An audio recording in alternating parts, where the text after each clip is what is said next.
금요일장 코스피가 1%대로 하락했습니다. 장중에 1964원대까지 밀려났었는데 매수의 기회였을까요? 오늘장 탑10에서 오늘장을 구성한 10가지 키워드를 함께 보시죠. 자, 오늘장 탑10 출연자 소개해 주시죠. 허준식 해설위원님. 네, 자 오늘은 새 얼굴입니다. SK증권 영업부 PIB 센터의 김우정 연구원 나와 계시고요. 또 토마토투자 자문의 정종현 운영력 함께합니다. 어서 오십시오. 네, 안녕하십니까. 네, 자 김우정 연구원님은 저기 처음인데 네. 영업부 PIB 센터가 저희가 이제 다른 점포였구나. 이 PIB 센터가 뭐 하는 데인가요? 네. 일단 일본 점포라고 생각하시면 될 것 같고요. 네. 그다음에 영업부에 있기 때문에 PIB라고 하면 될 것 같고, 프라이빗 인버스 뱅커라고 약자라고 할 것 같습니다. 그러면 은행에서 하는 PB랑 비슷한가요? 은행 PB 개념인가요? 그런 개념도 같이 있는 상태고요. 네. 금융상품이라든지 주식 관련해서 전부 다 하는 거라고 보시면 될 것 같습니다. 예, 알겠습니다. 앞으로 잘 부탁드리겠습니다. 감사합니다. 자, 바로 키워드 확인해 보겠습니다. 조미란 앵커. 네, 오늘장 탑10 금요일의 첫 번째 키워드 보시죠. 8조 원.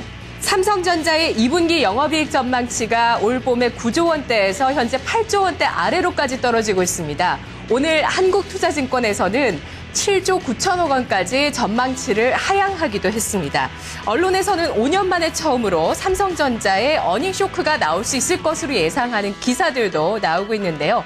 삼성전자의 주가는 석 달 만에 처음으로 오늘 130만 원 선 테스트에 들어갔습니다. 두 번째 키워드입니다. 현대차 너무하죠. 증시는 빠르게 2분기 어닝 시즌 전초전에 들어가고 있습니다. 자, 현대차마저도 오늘장에 장중에 음봉을 그리면서 박스권 하단 테스트에 들어갔는데요. FN가이드에 따르면 현대차의 2분기 영업이익 전망치는 2조 3천억 원대로 지난해보다 3.3% 감소할 것으로 전망되고 있습니다. 세 번째 키워드, 삼성생명 블록딜. 삼성생명 공익재단이 삼성생명의 지분 2.5%를 블록딜로 매각하겠다고 어제 밝혔습니다. 오늘 삼성생명의 주가는 이 블록딜에 대한 우려감으로 3%대 하락을 보였는데요. 삼성그룹의 지배구조 재편 이슈 계속 앞으로도 모멘텀이 될 수 있을까요? 자, 오늘 키워드 선택해서 토론해 주시죠, 허 위원님. 네, 자 오늘은 정정현 의원님께 먼저 듣고 드리겠습니다. 지금 전자랑 현대차, 또 삼성생명 네. 블록들이 이렇게 올라와 있는데요. 이 중에 뭐부터 좀 보면 좋겠습니다. 사실 네. 삼성전자 8조 원 영업이익하고 현대차하고 네. 같이 봐도 될 것 같아요. 네. 어떤 실적이니까. 잘 아시다시피 전자로요? 예, 전자가 지금 전자가 지금 9조 원대 영업이익 전망 나왔던 상황이 그러니까 4월 달에요. 그러니까 1분기 실적 나오고 나왔을 때는 가장 많이 봤던 쪽이 9조 한 3천억, 4천억까지 봤더라고요. 근데 이제 최근에는 8조 원대까지 떨어졌다가 이제 한 달 만에 최근에 가장 빠르게 한 1조 원 정도가 이제 감익이 컨센서스 하향된 것 같은데 네. 원인이 뭐라고 보세요? 스마트폰 사업부입니다.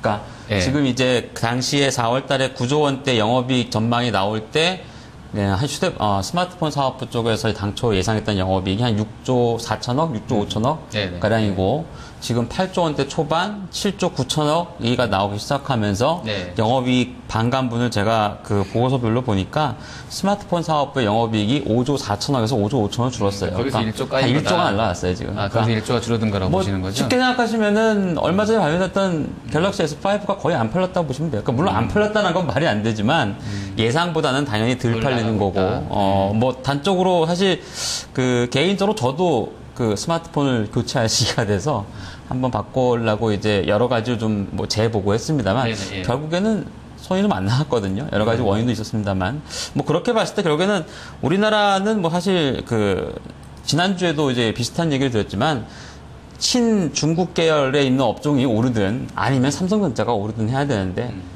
전자는 당연히 지금은 힘든 상황이고 후자인 삼성전자의 영업이익이 당초 예상보다 떨어지게 된다면 당연히 지수는 하락하고 외국인은 팔아야 되는 구도라고 볼 수 있습니다. 그러니까 전자는 그 정도로 보시는 거고 환율도 이야기가 좀 돼야 될 것 같은데요. 김우정 연구원 최근에 이제 원달러 환율이 많이 밀리고 있기 때문에 이제 이익 전망이 떨어지고 주가 안 좋을 것이라는 외국계 리포트도 나오고 하는데 네. 동의하세요? 뭐 환율의 영향이 아예 없다라고는 말씀드릴 수 없을 것 같은데요. 아무래도 앞에 말씀드렸던 것처럼 스마트폰 영향이 제일 크다고 봅니다. 뭐 스마트폰에서 1조 원 가량 뭐 줄어들었다고 하면 그 이상 뭐 환율의 부분 영향이 좀 있긴 하겠지만 네, 뭐 그닥 네. 뭐 아무래도 큰 영향을 미치진 않겠죠. 하지만 그래도 영향은 분명히 있다라고는 말씀드리고 싶네요. 네. 그러면 앞으로 주가 흐름 좀 어떨 걸로 보세요? 일단은 다 이번 달이 끝나고 다음 달이면 결국 실적 시즌이 돌아옵니다. 실적 시즌이 돌아오는데 지금 빠지고 있는 삼성전자가 이렇게 빠지고 있는 것이 결국은 실적 때문이라고 얘기를 한다면 미리 좀 반영된 흐름이지 않을까라고 생각될 수 있을 것 같고요.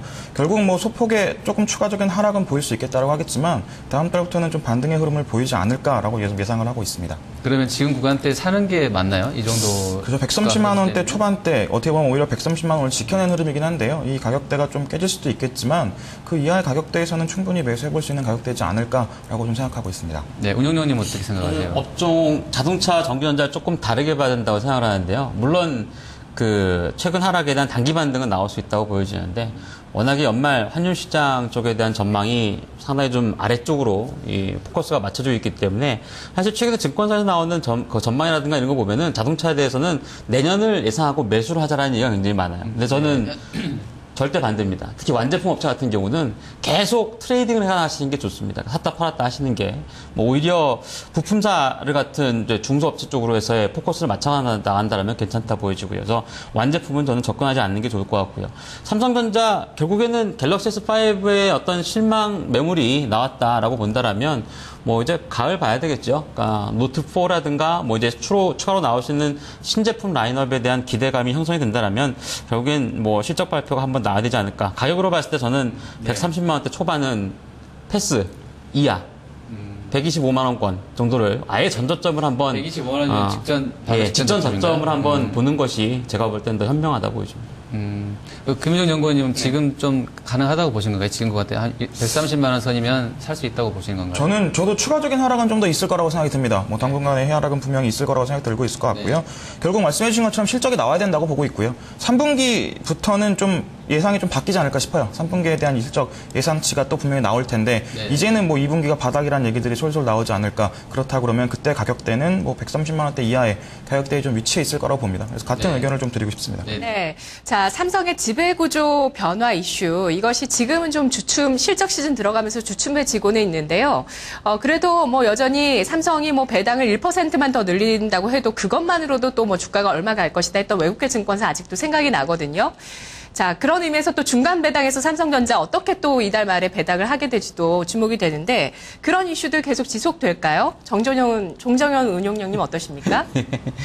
중간 배당이 나오게 되면 뭐 당연히 이슈가 좀 될 수 있다고 생각하는데요. 그러니까 그 삼성그룹을 바라보는 시각을 제가 한번 이전 코너에도 말씀을 드렸지만 결국에 실적이라고 하는 부분을 가장 강력하게 봐야 된다고 보여집니다. 그래서 이전에 있었던 삼성그룹의 어떤 지배구조 이슈로 인한 부분은 물론 단기적인 것보다는 뭐 이제 그 상장하지 않은 회사들이 상장갈 때까지는 이슈화가 될 수밖에 없고 거기에 따라서 이제 뭐 샀다 팔았다 할 수 있는 그런 부분은 분명히 있다 보여지는데 추세를 잡으려면은 결국에 실적이 나와야 됩니다. 사실 제가 뭐 이제 2분기 실적 발표하고 하반기에는 좀 그래도 2분기보다 좋지 않겠냐라는 전망을 드렸지만 3분기 이후에 복병 또 있습니다.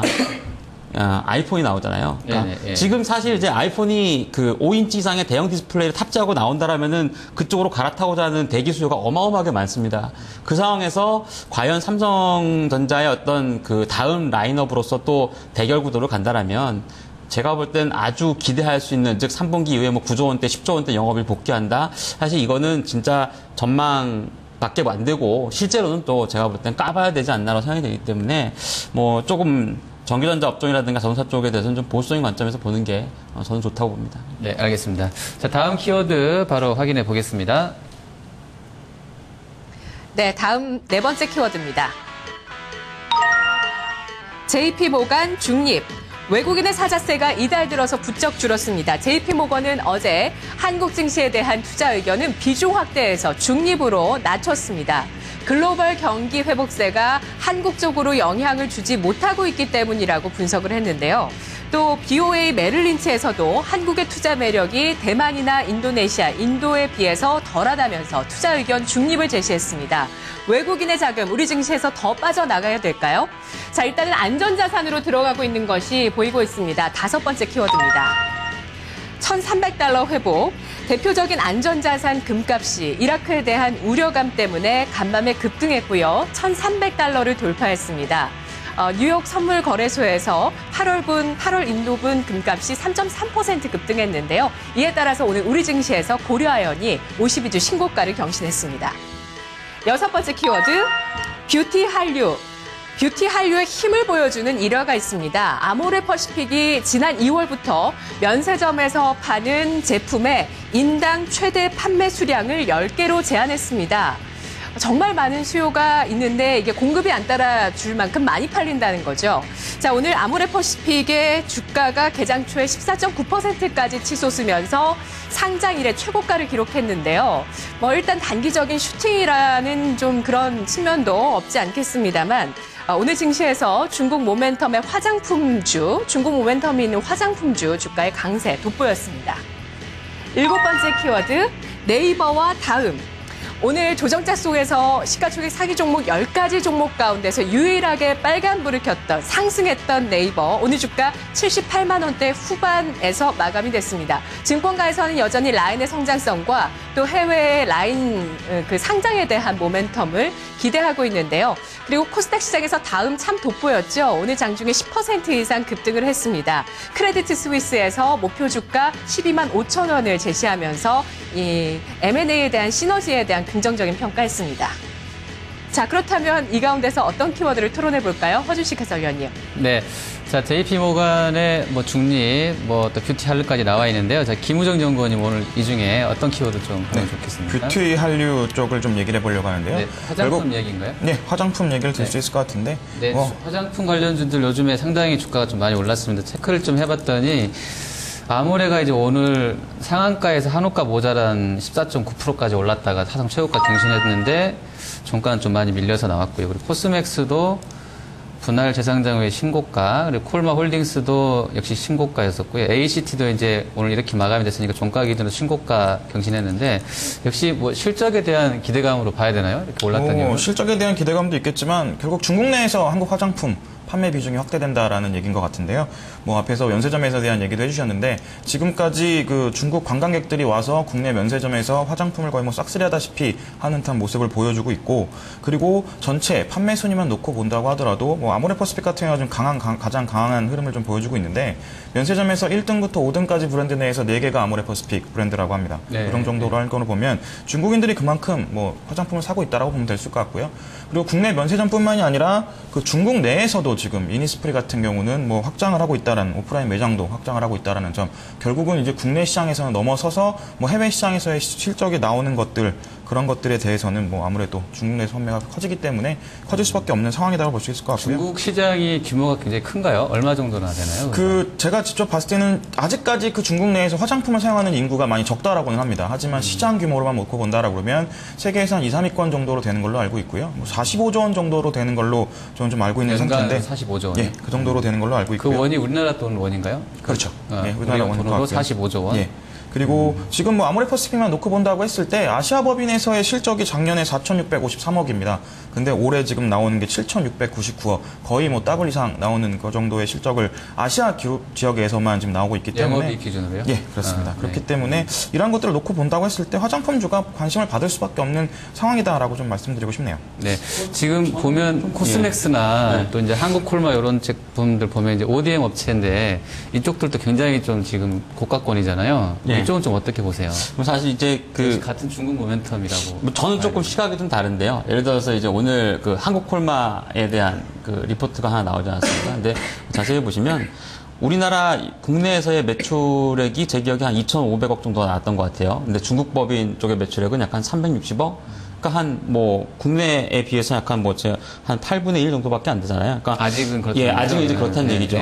이제 결국에는 이제 그 성장 가능성을 말씀하신 것처럼 중국의 그 소위 얘기하는 제가 봤던 기사로 의하면은 한 10억 원 이상의 부를 가지고 있는 인구가 우리나라 인구만큼 된다고 하잖아요. 네, 그만큼 네. 이제 그 아직 그 뭐랄까요, 아직 그 많이 사용하지 않는 갑부들이 상당히 좀 많이 있는데 그 사람들이 결국에는 이제 선진국 생활의 어떤 뭐 패턴대로 따라간다라면은 네네. 결국에는 많이 소비를 할 것이다. 뭐 이런 쪽에서 결국에는 성장 가능성을 높게 보고 있다라고 좀 볼 수 있을 것 같습니다. 그래서 사실 이 부분도 화장품도 소위 얘기하는 그 미니스커트와 마찬가지로 불안경기에 강한 업종이 아니겠습니까? 그런가요? 예, 그렇기 네. 때문에 사실 이제 그 뭐 여자분들의 립스틱 사용량이라든가, 그러니까 약간의 좀 고가 브랜드 쪽의 화장품보다는 오히려 저가 브랜드 쪽에서의 화장품의 그 소비 욕구가 더 증가할 수밖에 없는 그런 구도를 현재 경기상에 갖고 있다라 좀 보여지기 때문에 아마도 그러한 부분도 제가 볼 때 화장품주가 상승하고 있는 원인이 되지 않나 보여집니다. 네,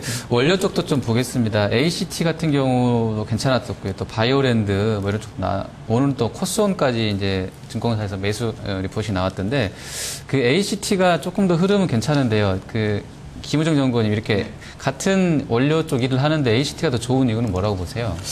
뭐 화장품별로도 아무래도 차별화가 좀 있을 것 같은데 좀 다른 얘기일 수 있긴 있을 것 같은데 앞에서 이제 뭐 아모레퍼시픽 얘기 이제 완성표 업걸 얘기를 하다가 이제 뭐 얘기를 하면 이제 그 에이블 CNC하고도 얘기를 좀 들 수 있을 것 같거든요. 중저가 브랜드를 뭐 미샤로 잘 알려진 회사인데 그동안 굉장히 강한 흐름을 보이다가 주가 흐름을 보면 정반대 흐름을 나왔습니다. 뭐 전혀 계속해서 그러니까 ACT가 납품하는 쪽이 조금 더 고가의 제품을 만든 쪽이다 이런 네, 의미신가요? 아무래도 그런 쪽에 영향이 있지 않을까 어디다가 싶거든요. ACT는 집어넣죠? 지금 제가 그거를 좀 확인을 좀 해볼 것 같은데요.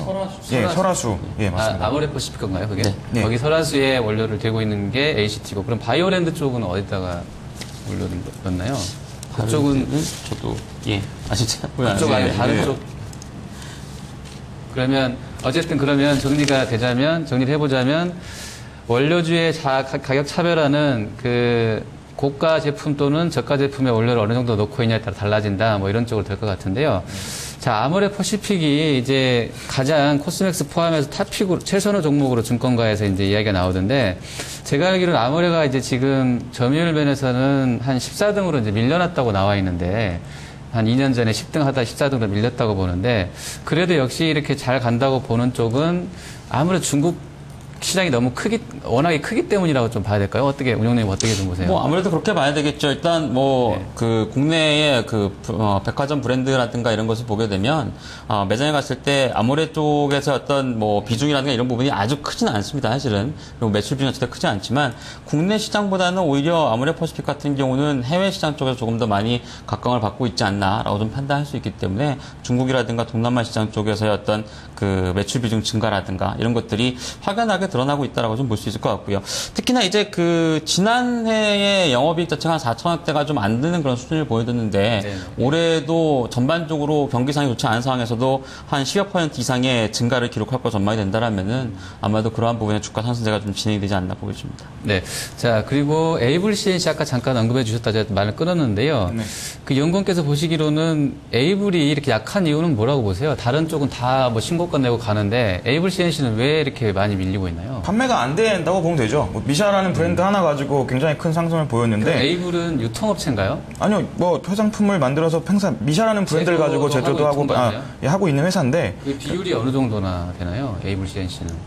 에이블 CNC가 유통하고 비율을 그건 좀 확인을 해봐야 될 것 같은데. 네, 그러면 하는 일이 다르다는 게 국내에 좀 특화되어 있기 때문이라고 보시는 건가요? 아니면 중국 쪽에 대한 비중이 거의 없나요? 에이블 CNC는? 중국 쪽에 없다라기보다는 미샤라는 브랜드 자체가 판매가 네네. 그만큼 줄었다고 보면 될 것 같고요. 네. 그거는 아모레 퍼시픽에서 이니스프리라는 브랜드가 있는데 그거 오히려 밀렸다라고 보면 될 것 같고요. 예전에는 사실은 국내에서요?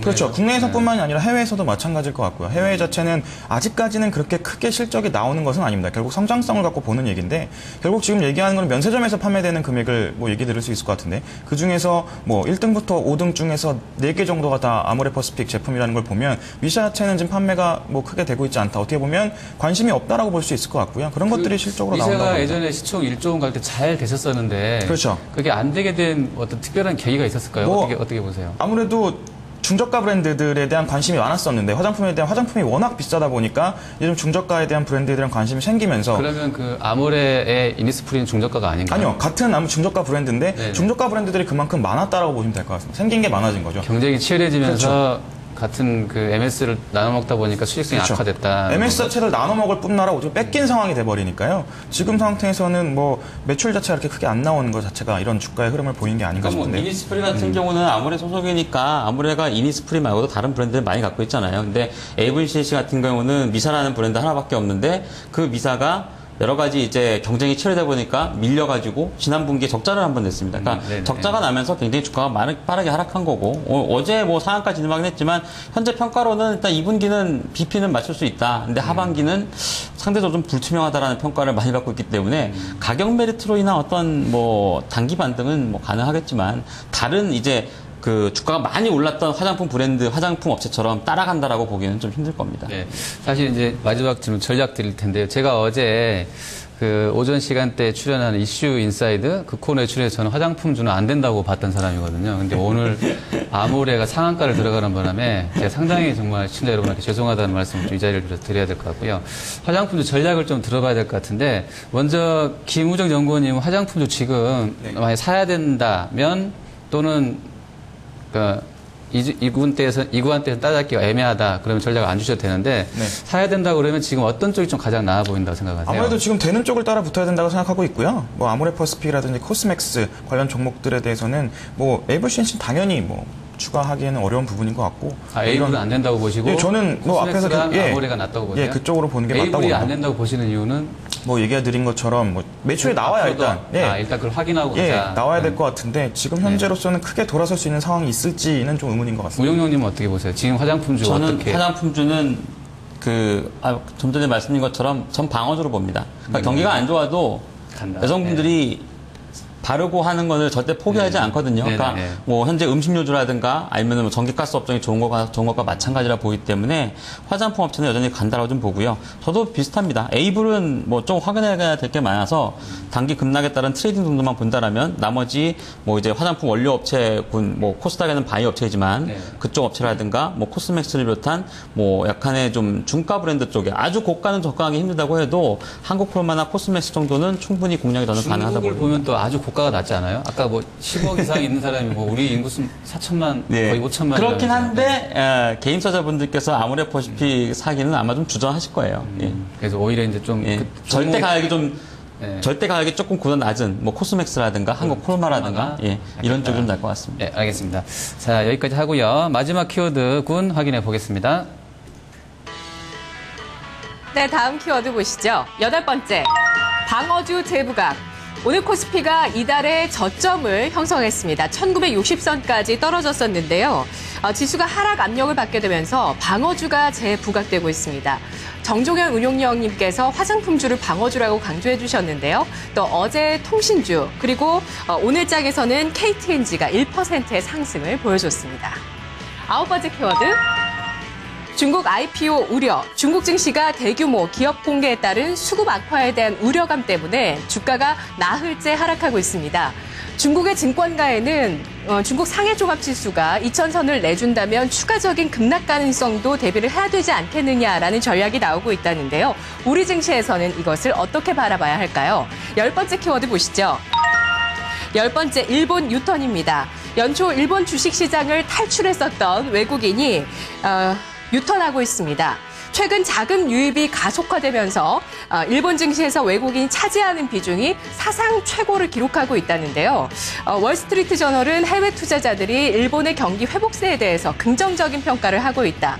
또 더군다나 아베노믹스의 세 번째 화살이라고 하는 성장 전략에도 힘이 실리고 있다는 보도를 내놨습니다.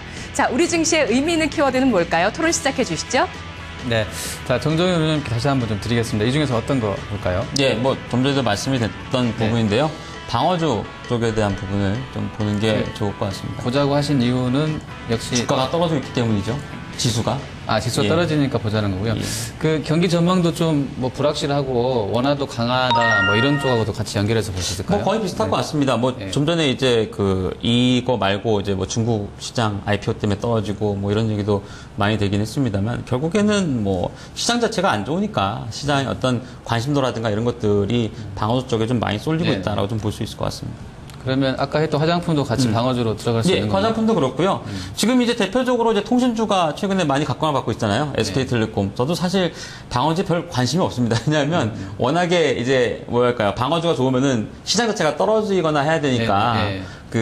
시장을 어떤 안 좋게 보는 관점에서의 방어주에 관심을 가져야 되는데 방어주가 오르기 시작하면은 좀 힘들다는 생각이 드는데 일단 뭐 방어주 쪽에 있는 것이 안정성이 높고 대표적으로 이제 뭐 삼성전자도 중간 배당 얘기가 왔다 갔다 하고 고배당 이제 하냐 마냐 하고 있지만 SK텔레콤 주가 상승 원인을 보면 중간 배당도 6월 말 기준으로 1,000원 할 거고 그리고 연말 배당이 지금 뭐 한 8,500원으로 확정됐다고 하는데 그러면 지금 10,000원이잖아요. 그러니까 20만 원인데 뭐 배당 성향만 해도 한 4% 시가 배당으로 나왔으니까 현재 시장 대비해서 나쁘지 않다라고 하는 그런 평가를 받을 수 있다고. KTNG도 괜찮던데 그 뭐 SK텔레콤 포함해서요. KTNG 같은 그러니까 방어 주식이 좀 큰 종목 하면 이제 이 두 개가 딱 떠오르는데 공통점이 방어적이면서 이제 배당도 잘 주잖아요. 네. KTNG나 SK텔레콤 어떻게 보세요? 저는 앞에서 계속 얘기를 해주셨는데요. SK텔레콤을 먼저 말씀드리고 싶어요. 배당 매력 같은 걸 얘기를 하면 결국 SK텔레콤을 얘기해야 되는 게 아닌가 싶은데 시총 30겹종 중에서 뭐 1위 배당을 하고 있습니다. 그리고 뭐 다 아시겠지만 순이익이 증가하면 그만큼 배당을 늘어날 수밖에 없는 상황이다. 뭐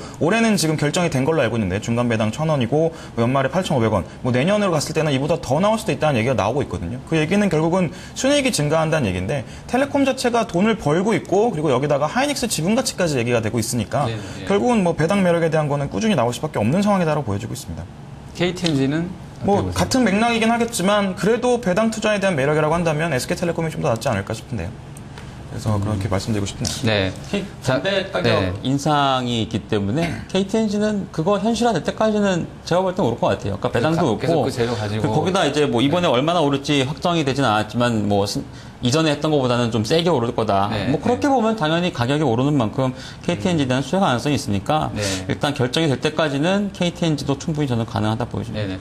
건자재랑 게임 인터넷도 좀 이런 쪽으로 봐줄 수 있을까요? 어떻게 생각하세요? 뭐 그쪽은 일단 경기 방어성 종목은 아닌데 건자재 관련주 중에서 그 땅을 많이 갖고 있는 자산주 계열인 종목이 많잖아요. 그러니까 대표적으로 페인트주 같은 경우도 그렇고 뭐 이번 주에 상한가 진입했던 동아기업 같은 경우도 대표적으로 자산주고 그래서 뭐 이제 건자재 업종이라고 하는 것이 이제 결국에 뭐 우리나라 건축 시장의 어떤 리모델링이라든가 이런 것과 맞물려서 업황이 좋아지는 것도 맞긴 한데 시장 자체가 안 좋다 보니까 결국엔 영업 현황도 일부 좀 개선되고 거기다가 뭐 배당 더 주면 좋고 아니면 경기에 좀 둔감한 땅을 많이 갖고 있거나 자산 가치가 우량한 쪽은 조금 더 매기가 모이고 있다 보여집니다.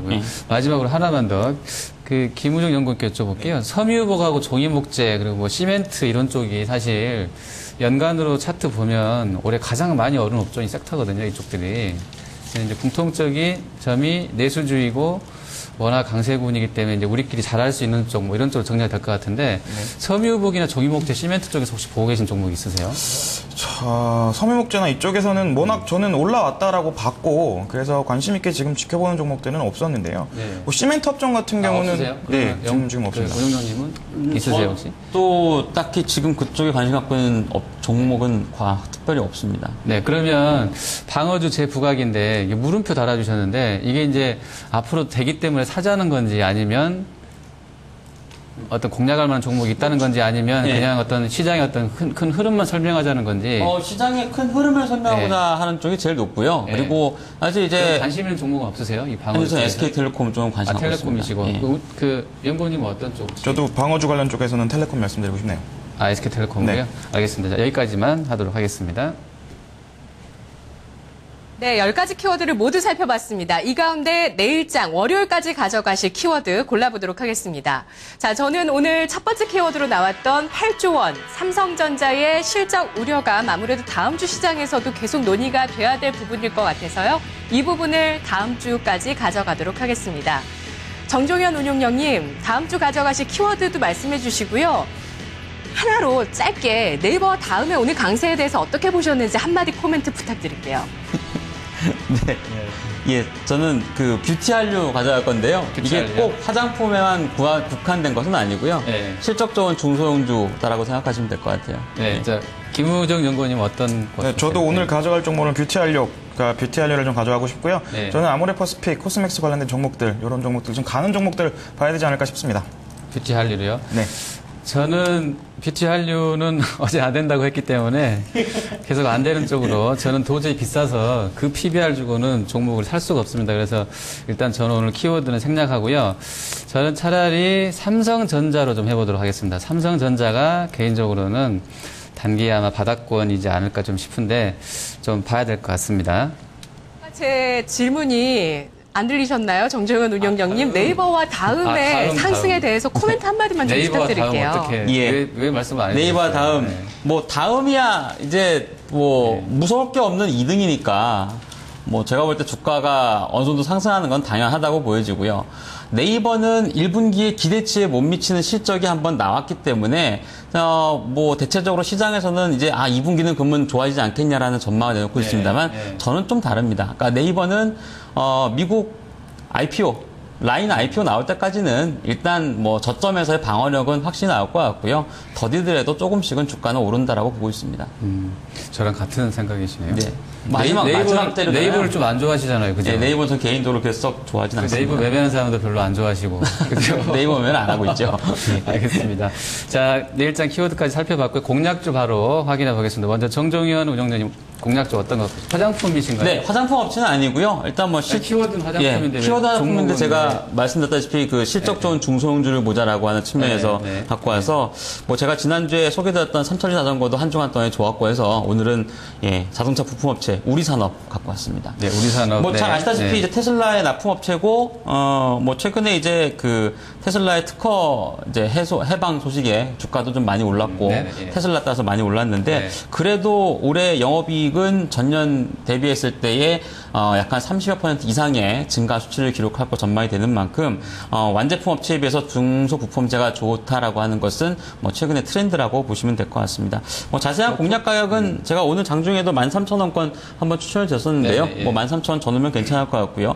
목표 주가는 16,000원, 손절매약은 12,000원 드리도록 하겠습니다. 네. 자, 김우정 연구원님 오늘 첫 출연이셨는데 종목 어떤 거? 네, 제가 오늘 처음으로 말씀드린 종목은 CJCGV입니다. 뭐 역시 키워드는 화장품인데 종목은 영화 갖고 오셨네요. 네, 좀 다른 종목을 갖고 왔는데 이유는 뭐 가격 자체하고 관람객 수 증가라고 보시면 될 것 같고요. 뭐 7, 8월 달에 앞두고 큰 뭐 영화 제목 재밌는 것들 좀 많이 개봉을 앞두고 있다고 합니다. 그렇다 그러면 관람객 증가되는 건 당연할 거고요. 그리고 지금 가격 정책 자체가 좀 변화되고 있기 때문에 돈을 벌 수 있는 그런 가격 정책으로 바꾸지 않았나 싶고요. 그렇기 때문에 뭐 수익에 대한 부분 충분히 좋아질 수 있을 것이다라고 생각 들고 있어서 네, 뭐 관심이 목표가는 얼마 정도로 보세요? 목표가는 좀 길게 봤을 때는 55,000원 전고점 부분까지 말씀드리고 싶고요. 손절 가격은 좀 42,000원까지 말씀드리고 싶네요. 네. 네, 내일장까지 가져갈 키워드 다시 한번 정리해 보도록 하겠습니다. 오늘 출연해 주신 두 분은 뷰티 한류를 선택했고요. 허준식 해설위원과 저는 8조 원 삼성전자입니다. 지난 시간에도 말씀드렸지만 삼성전자를 이용해서 많은 자금을 운용하시는 분들, 투자자분들은 또 박스권 트레이딩을 하고 계신다고 하시니까요. 어느 선에서 저점을 잡을지 또 아주 큰 유동성은 그쪽을 또 빅 이슈로 보고 있을 겁니다. 자, 내일장의 공략주 보겠습니다. 정종현 운용력은 우리산업, 김우정 연구원은 CJCGV를 공략하고 있습니다. 오늘 장 탑10이었습니다. 네, 경기가 어려워도 소비재에 대한 수요는 여전한가 봅니다. 지금 뭐 오락 문화에 대한 관심도 높고요. 관련주 주가가 상대적으로 좋은 흐름 보여주고 있는데 추가 상승 여부 주목해 봐야 되겠습니다. 시청해 주신 여러분 고맙습니다.